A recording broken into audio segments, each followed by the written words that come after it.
El siguiente programa cuenta con el apoyo e impulso de la Comisión Nacional de Televisión.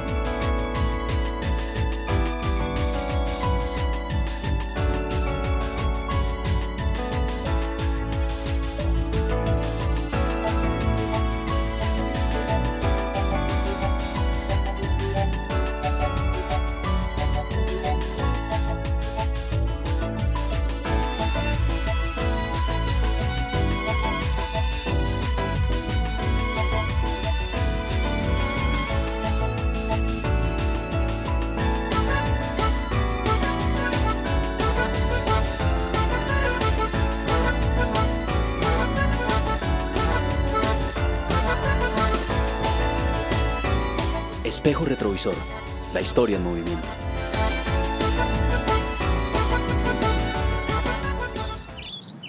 Esta es la historia de una familia muy particular, de condición social un poco por encima de la media. Al igual que muchas familias en esta situación, aspira a lograr escaños más altos, razón por la cual considera que lo apropiado es que los hijos reciban la educación superior en una institución de carácter privado.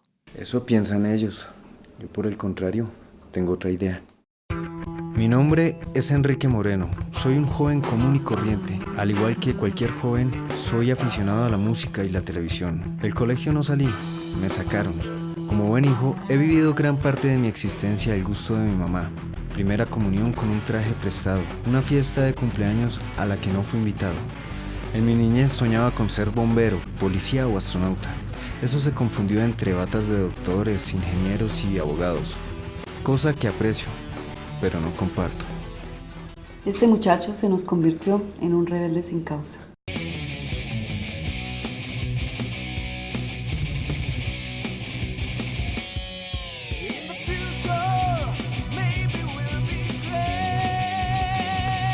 Chino, ¿qué hacéis paradote? Si me ¿El rucksack? Estando la maleta porque me voy, usted sabe, Chino. Usted sabe lo que es lo mío.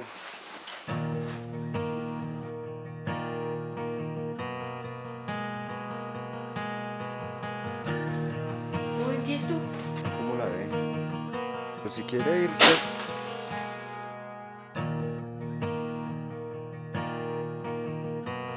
No, pero fresco. Más bien, deséeme suerte. Él es mi abuelo, sabio, prudente y lo que más me gusta, cómplice de aventuras. ¿Quién más indicado para guiar mi búsqueda? Este es el viejo baúl, una ventana al pasado, la que siempre vi con recelo, pero que hoy me llena de fantasía, aquella que se crea cuando uno quiere saber de dónde viene, pero sobre todo hacia dónde va. Querida familia, aprecio su interés por querer hacer de un mechudo de pantalones rotos y tatuajes un personaje distinguido por su círculo social. Pero gracias a mi abuelo he descubierto una vieja díscola que me genera una serie de preguntas y me veo obligado a realizar un viaje a través de la historia familiar. Me voy. Y me llevo la cámara. Enrique Moreno, en la búsqueda de una explicación a su rebeldía sin causa, piensa que la herencia familiar debe ser un buen punto de partida. Por esto decide emprender una expedición a sus orígenes. Para comenzar, su abuelo, sabio y cómplice de aventuras culturales y científicas, será pieza fundamental en este viaje hacia el pasado.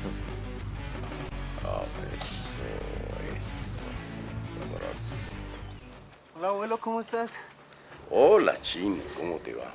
Bien, ahí, juicioso dándole a la vida. Ajá. Oye, abuelo, una pregunta. ¿Tú crees en los fantasmas? ¿Fantasmas? Sí. Sí. Solo que ellos aparecen únicamente cuando los necesitamos.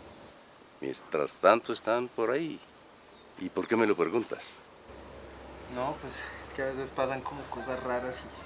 Pero no me pares bolas. No, espera, hay que pararle bolas. Mira, las personas con inquietudes siempre tenemos una especie de alma gemela que está orbitando nuestras vidas. Y a veces, como de un espejo, salen para hablarnos, para decirnos cosas. Son como nuestra conciencia. Bueno, Vamos, que se hizo tarde. Vamos. Dice que mis sueños no se darán, dicen que mis metas no llegarán. Yo les digo. Pero espérame, abuelo, yo venía por otra cosa.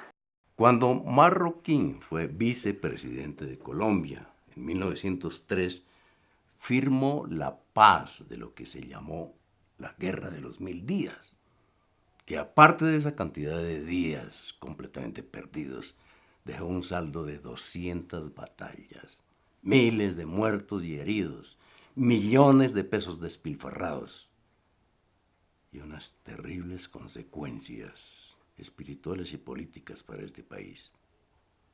Más tarde, siendo ya presidente de Colombia, fue cuando Panamá se declaró abierta de Colombia.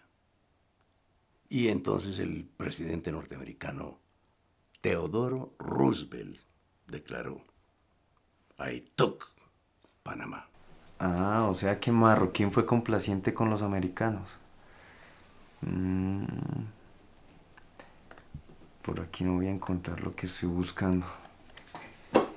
¿Y qué pasó con la disco La Dama, abuelo? Pues su nombre ha sido olvidado intencionalmente.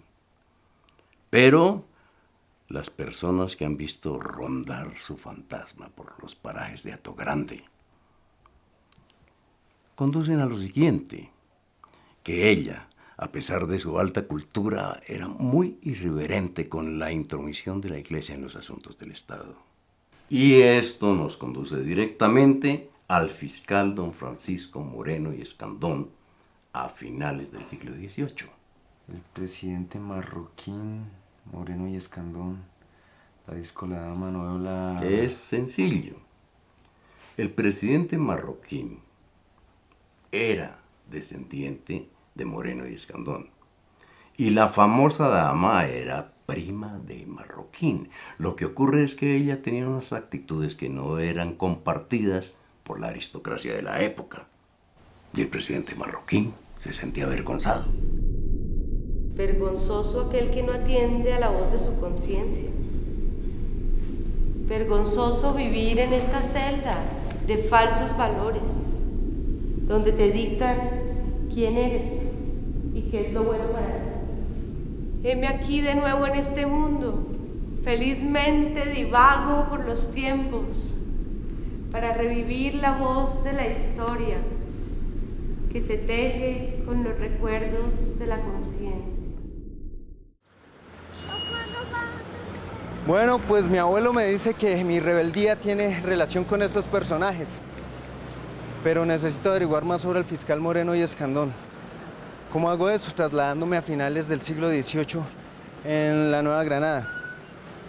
Pero para eso me toca preguntar. Mi abuelo me dice que aquí me puedan dar una información valiosa. Vamos pues. En el siglo XVIII hay una serie de acontecimientos que nos introducen el despotismo ilustrado. Bueno, Enrique, primero que todo, el siglo XVIII es un siglo muy importante porque se dieron grandes transformaciones y especialmente a partir del ingreso al trono de Carlos III. Carlos III, que se le llamó el Ilustrado, tuvo una gran ventaja, que se rodeó de un grupo de personas ilustradas. Carlos III se propuso precisamente con ese grupo de ilustrados, primero, transformar la universidad. ¿Cómo se realiza la transformación de la universidad? Moreno y Escandón, ese primer plan de estudios que se plantea aquí en este virreinato para reformar la universidad tenía que ver primero un elemento político, que es la secularización de los estudios superiores de la universidad. Es decir, que el sector civil pudiese entrar a administrar la universidad. Segundo, que el Estado fuera el que entrara a gobernar las universidades, es decir, que se diera un control del Estado, lo cual tiene que ver con todo el pensamiento de un monarca ilustrado. El tercer elemento es que los elementos de la ilustración es el conocer la naturaleza. Al conocer la naturaleza, estamos conociendo nuestros recursos naturales. Al conocer nuestros recursos naturales, me siento yo como criollo, porque estos son criollos, hijos de españoles nacidos aquí en esta tierra, por eso se les denomina criollos, me siento yo que esto me pertenece. ¿Pero qué es lo más importante de este plan de estudios? Plantea otra visión del mundo, y la otra visión del mundo nos lo da el estudio de Newton y de Copérnico. Así de sencillo, es acabar con la escolástica, acabar con toda la teoría de Ptolomeo y plantear la teoría de Newton y de Copérnico. La Ilustración invade todas las esferas de la vida cultural, incluidos los conventos, desde donde se dirigía la educación. Esto facilitó la formación en la Nueva Granada de 3 generaciones que jugaron un papel determinante en el proceso de independencia nacional y la construcción de la República. En la primera generación se destaca Francisco Antonio Moreno y Escandón. En la segunda, José Félix Restrepo y Eloy Valenzuela, que crearon sendas universidades en Popayán y Mompox, con una enseñanza basada en la Ilustración. La tercera generación, formada por los criollos Francisco Antonio Sea, Antonio Nariño, Francisco José de Caldas, Camilo Torres, José María Cabal, Jorge Tadeo Lozano, entre otros. Pensar que hasta ayer me dedicaba a otras cuestiones y míreme hoy aquí comiendo libros y más libros.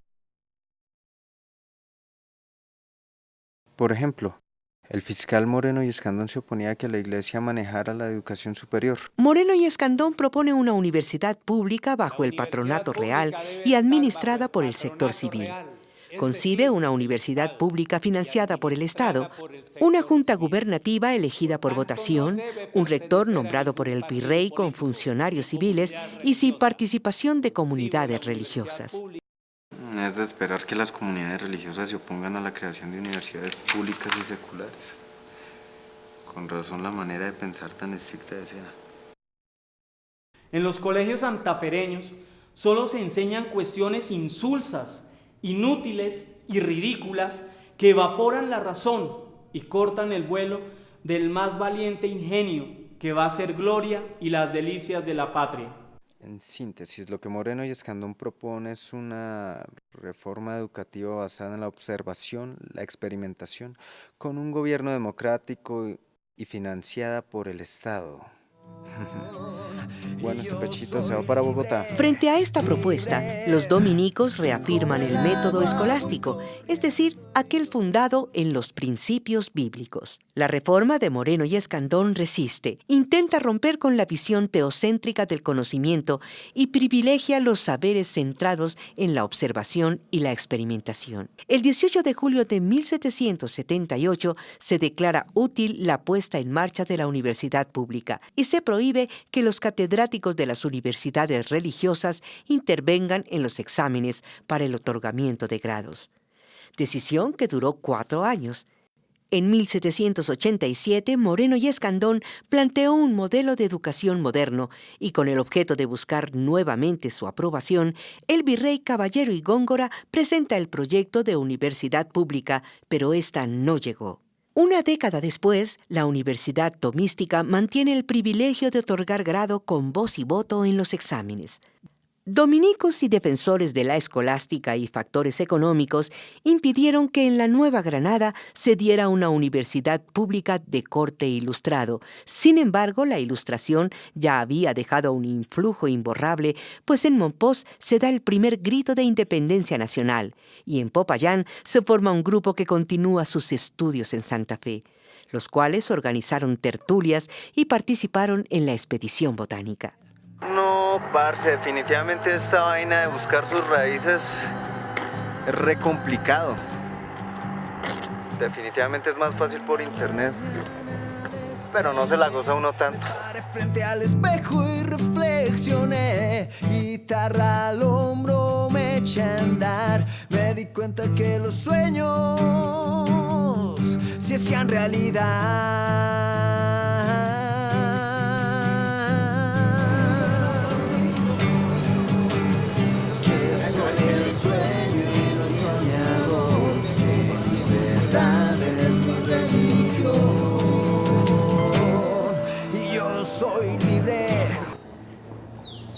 En medio de este ambiente fue que surgieron algunas de las tertulias que cambiaron la mentalidad de las personas de la época. Mi abuelo me dice que por acá puedo encontrar información.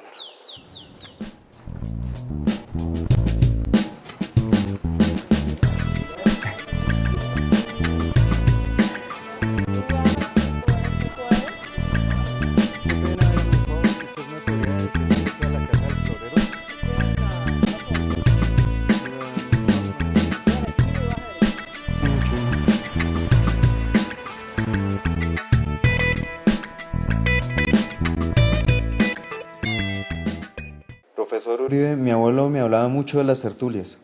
¿Pero qué son las tertulias? ¿Qué hacían en ellas? Las tertulias eran una forma para socializar los conocimientos que iban adquiriendo los ilustrados. Los ilustrados fueron ante todo unos grandes lectores, ¿ya? Entonces, ¿qué pasaba en las tertulias? En las tertulias ellos se reunían, intercambiaban libros e intercambiaban ideas. La tertulia más importante que hubo fue la tertulia de Antonio Nariño. Se reunían los miembros más importantes de la generación ilustrada y de los criollos más importantes de Santa Fe y discutían ideas políticas. Toca el tema de los ilustrados, pero ¿qué es eso de la ilustración? El concepto de ilustrados traducía la idea implícita de que debía haber una separación entre la Iglesia y el Estado. La monarquía española tenía como lema la defensa de la religión católica. Entonces, la monarquía española no insistió en la separación entre la Iglesia y el Estado, pero sí le quiso dar al monarca una autonomía necesaria para el manejo de los asuntos públicos. Por eso se explica, dijéramos, la expulsión de los jesuitas. Los jesuitas permanecían como delegados directos del Papa y el monarca español quería crear una iglesia independientemente de los dictados del papado, pero en el orden administrativo, porque en el orden de tipo teológico se consideraba que la corona debía someterse estrictamente a los dictados de la Iglesia. Pero enfrentarse en esos momentos a la Iglesia, ¡qué osadía! Bienaventurados los osados, porque la historia los premia cuando luchan por causas justas.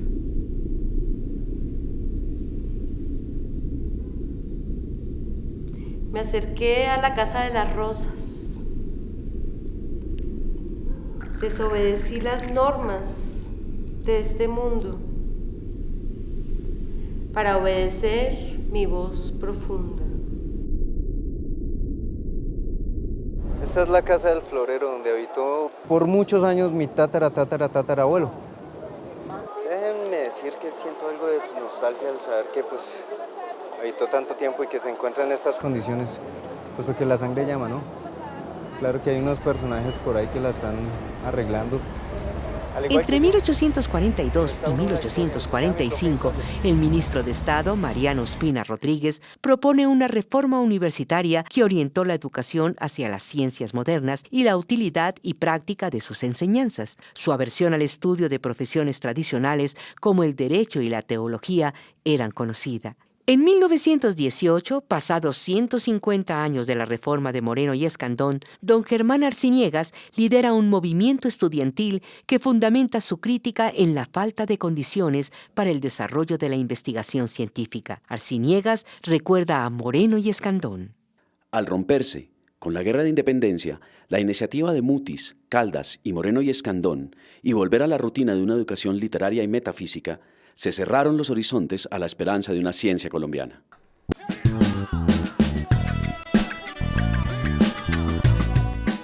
En los años 70 del siglo XX, los estudiantes colombianos lucharon por la implantación de un gobierno democrático con el fin de lograr una educación científica.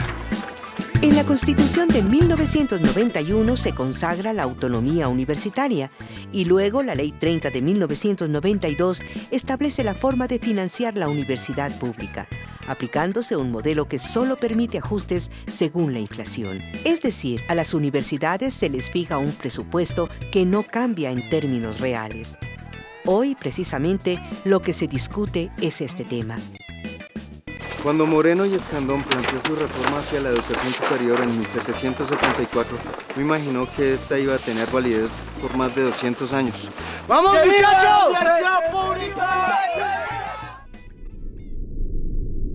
Como diría mi amigo Vargas Vila, entonces la simiente de la luz emerge del surco abierto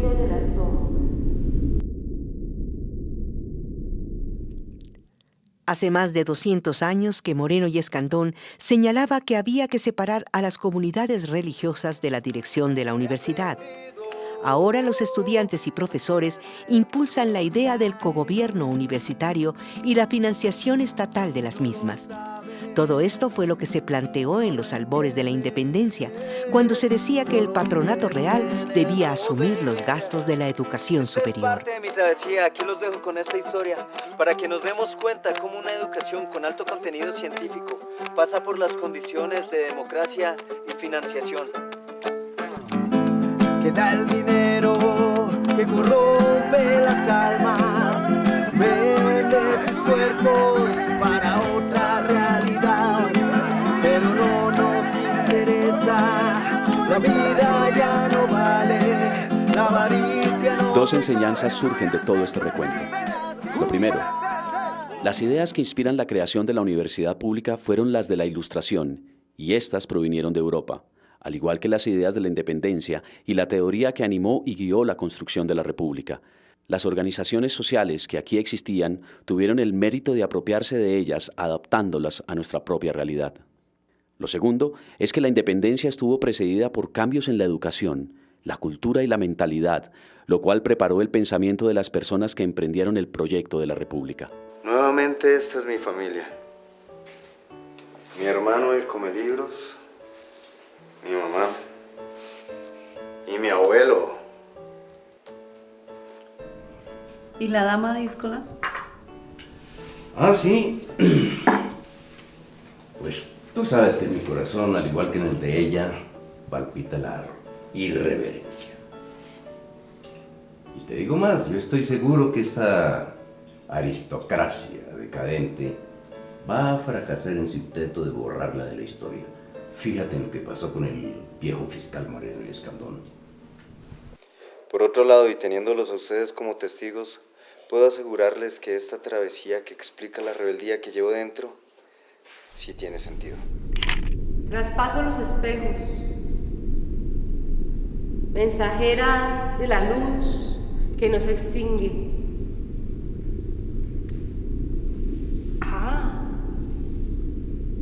Puedo ver que estos pétalos aún conservan su frescura después de 200 años.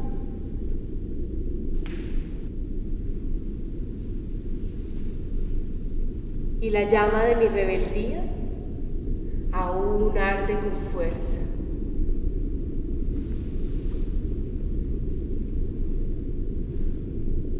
Bueno es soñar, pero mejor es despertar.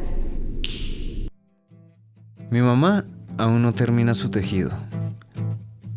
Mi hermano y la cámara se desaparecieron. Mi abuelo se fue con una dama díscola. Y yo voy a donde quiero estudiar. Yo les digo...